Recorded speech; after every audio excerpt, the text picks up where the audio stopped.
Hello and welcome to Cricket Buzz Live. We've been privileged to witness an absolute masterclass of an innings, 157 of 129 balls by Virat Kohli as India reached 321 for 6. An amazing score. With me to discuss this, we have Ajay Jadeja and Zahir Khan. Ajay, normal everyone will look at it and say, they got 320 in the last match, we got 320, but would you say these pitches were similar? Oh, nowhere close to each other. Exactly. They were chalk and cheese, and I think this was more chalk and that was cheese. Absolutely. So, masterclass, what would you say? What are the, I have shorter words. I can't say anything because seeing that innings is absolutely spectacular. What do you have to say about it? See, if you are short of words, people like us, so English mein haath waise bhi tang hai, where will we find words? All I can say is take a bow. I mean, this man is special. He's shown it from day one. I think one is about cricket that everybody sees.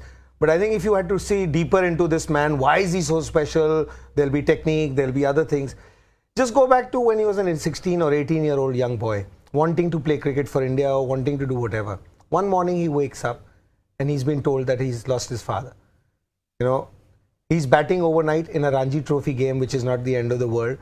But that boy at that time has the courage and has the focus on a day like that to go into a cricket ground, finish that game, win the game for his own team, then come back and do all the rights at the end of that day.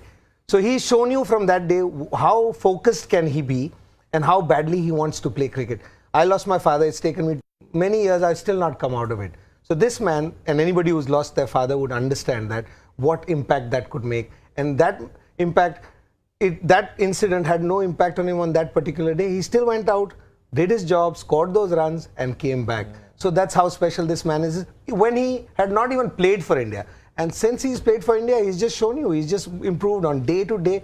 Look at those gals. They're no more like mine. These are important things. Technique, of course, everybody watches and we've been seeing him.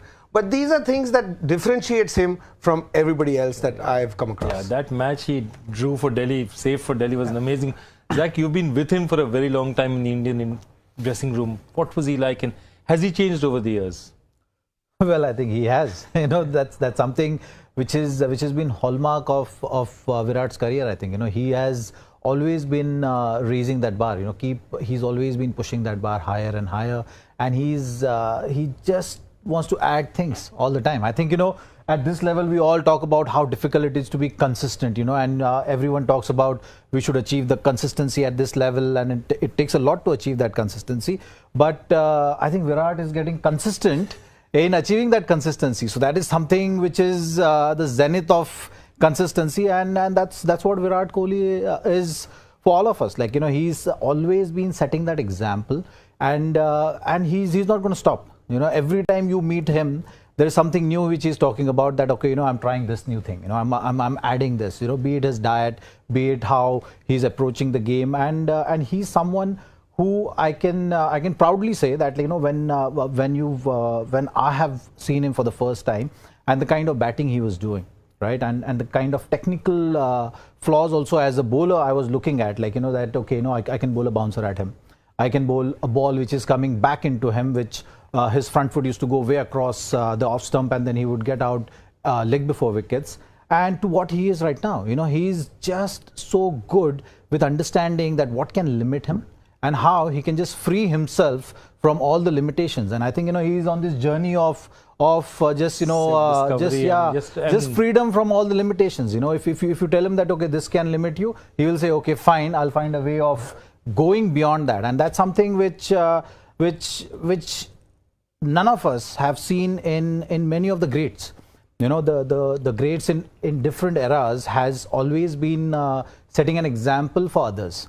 And he has a great example of Sachin Tendulkar in terms of the kind of numbers which has built it, and something which he always has that as a target, which he's chasing.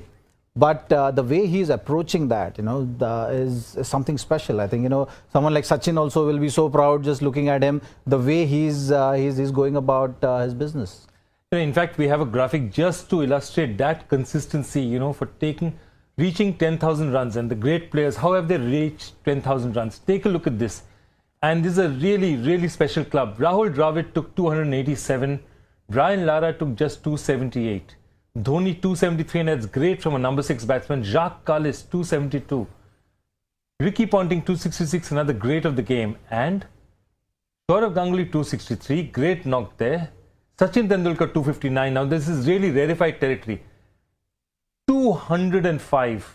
Can you believe that's 54 places, 54 matches, 54 innings less than the last guy. So what do you have to say? I mean, what does that tell you? I mean, that stat?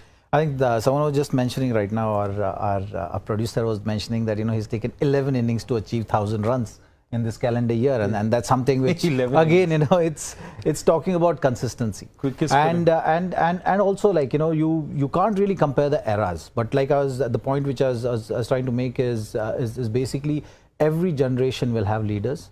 So in that Sachin's generation also, he was miles ahead of everyone, and that's what Virat is in today's modern day cricket, and that's something, you know, which is the similarity in Sachin and him.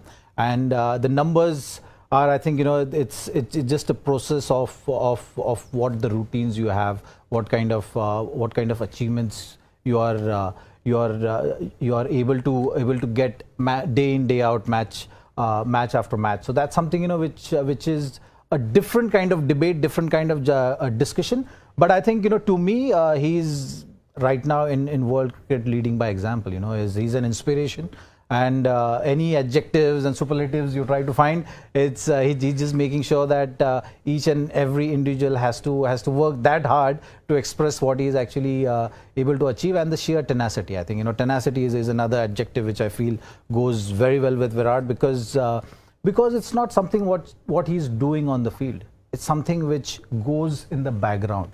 It's something which goes in the preparation. It's something which goes with the state of mind. You know, to achieve that state of mind and stay in that zone, I think, you know, it's the toughest thing, and looks like he's just getting control over all those things in a manner which is far beyond our imagination, how he's able to achieve that. It's a day for Virat stats, so we have another one for you coming up. This one is Virat in 2018, and it's equally astonishing. Take a look at this.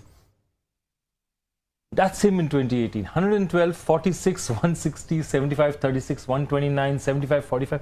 He hasn't had a failure. His lowest innings here is, I think, 36. Ajay. You know, when you look at that numbers and you want to see what is special about him, is that it shows you one thing for sure, that he has no trouble starting off. Because out of 10 innings or 11, which is a very small sample, so he's got a very solid defense. He knows how to start an innings. He knows how to finish it now when you look at those other numbers. So he's a special man, like he says. And I think he's special not with, I agree more with Zach. It's not his game. It's not just the skill that you see or certain ability that he has, because we talk of talent. Talent, one is all we look at is the physical talent. I think his talent is more mental. And I think it's the mind over, you know, everything else that he rules with everybody else. Zach, you'd once mentioned that, you know, in that dressing room, in the RCB dressing room, right, he was actually, even while he was a top level player, he was still learning, still adapting. There was a time when AB de Villiers helped him with a particular stroke. Did that happen? Yes, I mean, see, with the international cricket, you know, the more time you spend, more discussions you do, it's going to benefit you more and more. And that's something which I'd seen, that, you know, in terms of the technical flaws which I was talking about earlier, which basically he has overcome. One of them was short ball as well, and that's something which I'd seen him spend time with AB, discussing on how to get in the position and what is the best kind of position to be able to play that pull shot and hook shot consistently. So that's something which he has learned there. But when you look at Virat Kohli, most of the time, you know, when he started his career, you wouldn't have thought that, okay, this man is going to go on to achieve this much. And it's just his ability to learn, his ability to adapt things and keep adding to his game has something kept that graph going higher and higher, and I think, you know, very soon you'll see that very steep curve going up the way he's going about his game. One more Virat stat for you, because this is the day that he's done everything. This is Virat in Vizag. If 2018 wasn't good enough, take a look at this record in Vizag. 118, 117, 99, 65, 167 and 81 in test match, 157 out here. they've probably not seen him any time in the dressing room at all. He hasn't spent any time out there. He seems to spend all his time in the middle. Yeah, he'll have no idea what Vizag dressing room looks like, because he must have walked in early. Generally, the wickets are pretty good. I mean, when you look at that, you'd say, oh, wickets are very good in Vizag. But so today wasn't, right? Today was like one of the worst wickets that you've seen in Vizag for years. So that also he shows that it's not just the wicket, it's not just the opposition. It has nothing to do with anybody else. I think when you assess Virat Kohli or somebody is looking at his career or his game or his technique, you have to look at what Virat Kohli is wanting to do at that particular day or time. One of the things that if I could just add is, I think he's one of those fortunate few who has a great ego, but he knows how to keep that ego behind. Looking at his batting over the years, if you see, like he said, there was a certain problem at a certain time. So he would call up Sachin Tendulkar after an England tour.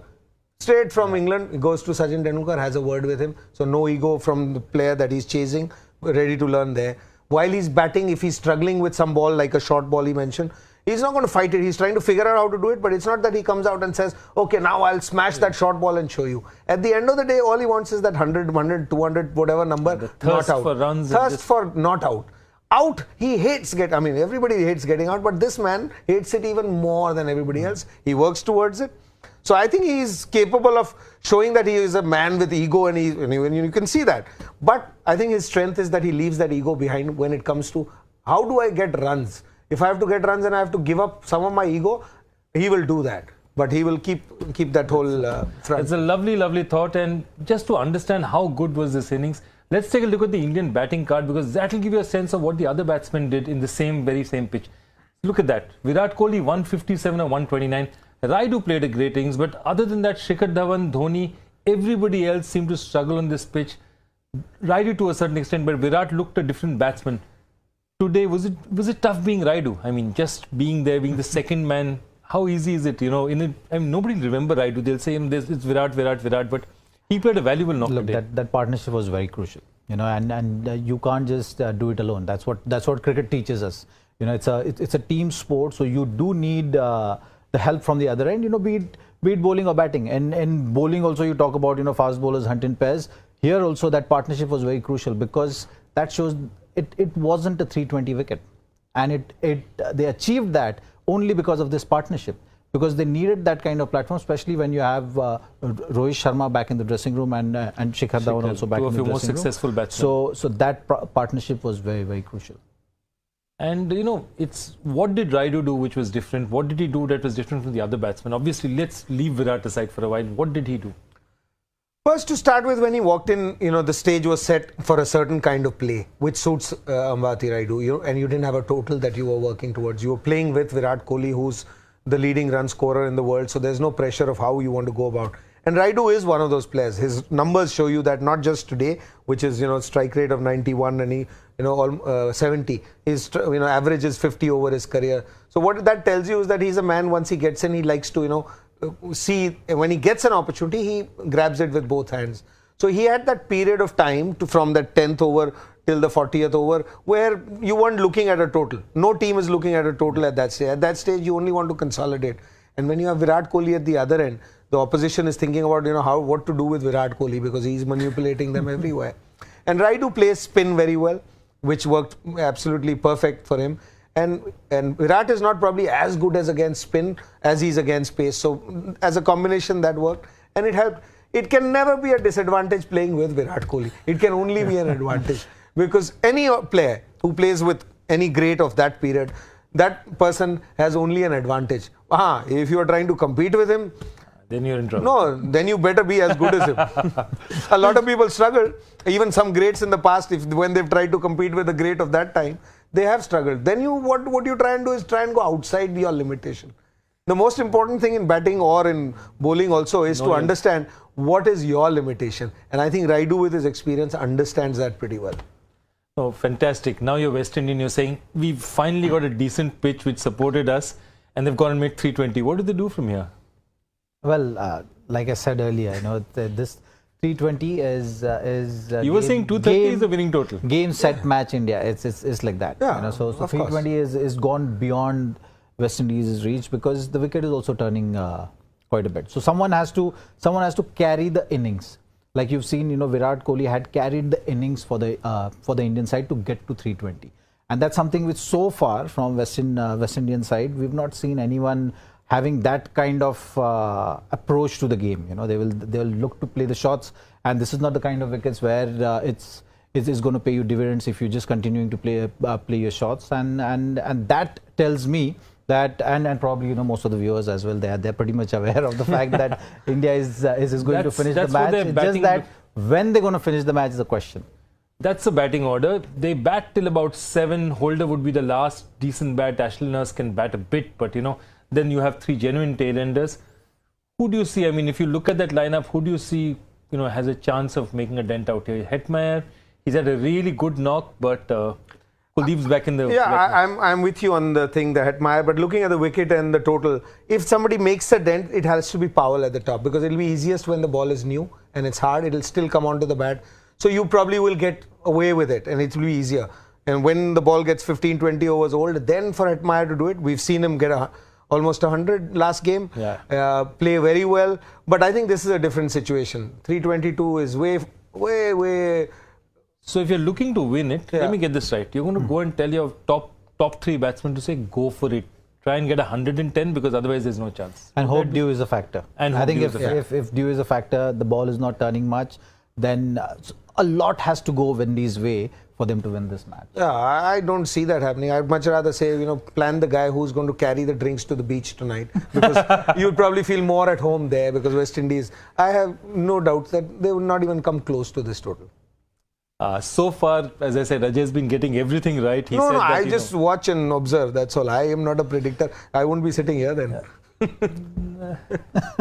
You are sitting here for many reasons, Ajay Jadeja, which we shall talk about some other time. But mostly for your most important being your fan. That is why I'm here. No, the most important part of it, by the way, I have to tell you that there's a certain situation out here. Ajay has started what is known as the Great Kurta Revolt. Okay. So he's basically said that why can't we wear kurtas in the show? Yeah, after all, kurtas are formal Indian I think dress. we should do a poll. So a poll is happening. We'll probably do a poll probably in the last part of the innings when we come back to wrap up the match. We'll do a poll, and Ajay, you will get justice from us. No, I think it's not for us to decide. We'll put 2 pictures, one with coat and jacket or same person, and one with kurta. Let people say which is more comfortable for them to watch. For us, at least, it'll be, because this makes you a little stiff, makes you all correct. Tell you, when you bring Ajay Jadeja in, you get cricket, you get analysis, and you get the Great Kurta Revolt. Final prediction, of course, we've already done it, but once again, game, set and match India? Oh yeah. We got to start thinking about the next match. Start thinking about the next match, he says. Let's see. I would say 60 runs at least you win by. Okay, lovely. Margin of victory, 60 runs. Let's make it exciting. You know, when you play golf, you learn these things. You try and Windies to have any chance in this match, there are 2-3 things have to go their way, and one of them, one person needs to bat through. You know, one needs to get a big 100. That's the key. If someone is going to play shots around that player, that is fine, and that's something. And another thing is dew. If the dew is a factor, then the chances might get better. But chances of that happening is also very slim. No, dew I can go with. So if it's a lot of dew, like he's saying, then maybe 30 runs. Okay. But no chance of them winning. This is a very, very qualified answer. 30 if you have dew, 60 if you don't have dew, a century if somebody will get it. But we'll be back in the 15th over with Uber presents CricBuzz Combox and tell you what is happening and whether it did dew or not, and who's finally correct about all this. Till then, see you.